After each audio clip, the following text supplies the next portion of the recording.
Are we on? All right, hello. Hello. Sorry, I didn't realise we were on. Good morning, Monday morning. Here we are again. Right, I'm going to keep this brief because your time is precious. Right, hold on. First thing to show you. Redzer the Younger's birthday card. It's his birthday tomorrow. He's 6.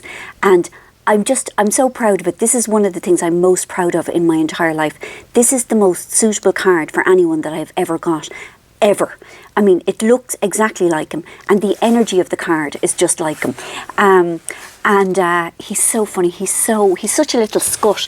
His party is next Saturday, and so I says to him, am I invited? And he goes, no, because that's the way he talks. And I shouted, oh, you're so mean. And he wouldn't budge. But myself and himself there behind the camera are invited tomorrow to go to the Angry Birds movie at 6 o'clock with them. But there's no talk of Eddie Rockets before or after, and we can't conceive of going to the films without going to Eddie. I mean, we could go to Eddie Rockets ourselves, but it wouldn't be the same. Sure, it wouldn't be the same. When he's shaking his head, it wouldn't be the same. But I'm busy. I'm busy. I'm off to London again in a couple of days. And I mean, it's very nice to have a life. But you know, we have to, what's the word? Know our limitations. And my limitations are quite limited. Now, I'm going to show you a fabulous book. Do you see it? Nothing tastes as good. It's by Claire Hennessy, who is a young woman, an Irish writer, and she's been writing since her teens. And this is a young adult crossover, because I mean, I suppose most young adult novels now are crossovers, because like, I'm not a young adult and I love them. And it's about lots of things. It's about a young woman who has had an eating disorder and has died. And I'm not giving anything away because you find out very early in the book. And so she is telling her side of things, but she is there to help another young woman who has a different eating disorder. And it's very good because it shows that anorexia is a horrible, horrible illness which actually kills more people than any other mental illness, but that there are other types of eating disorders or dysfunctional relationships with any substance that, you know, that we use to manage our pain. It's very wise, but also it's not just the subject matter, the main subject matter. She writes about relationships in an incredibly nuanced way. You know, relationships between men and women, between friends, within families. And I read it with awe, and it's quite a taut book. You know, there isn't any kind of, it's all very spare. Every word is carefully chosen. And she's also a creative writing teacher.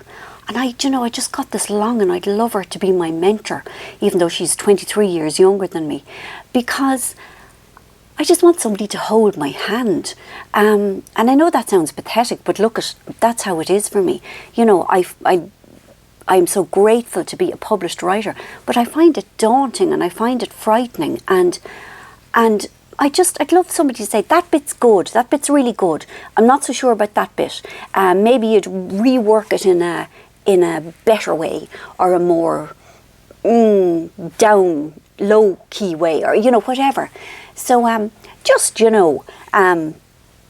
got that longing. And I suppose because, you know, last week was the week that Sally Brampton walked into the sea, and it's really brought up an awful lot in me. I mean, I know how she suffered. And she was so kind to me when I was in the horrors. And I suppose the fact that I don't feel mad in the head today, I'm very grateful for it, and I want to protect it. And I suppose I want to get as much support around that as possible. And that means not overdoing things like going to the Angry Birds movie, for example. And also maybe having people who will, I don't know, help me a bit in something that I love doing, but I also find very frightening. If that makes any sense, I don't know. So anyway, a bit downbeat today, but anyway, I feel so sad and sorry for the people that have been left behind by Sally going. But I really hope that all that incredible horror and agony and torment has gone. I hope that it's peaceful wherever she is. So anyway, I'm sorry, downbeat today, but you look at, that's how life is, isn't it, you know? Good bits and not so good bits. And I'll be back next week, and hopefully I'll be happier and we can have another linguistics lesson. I have a couple of nice words for you. Thank you for your kindness and your patience. Bye.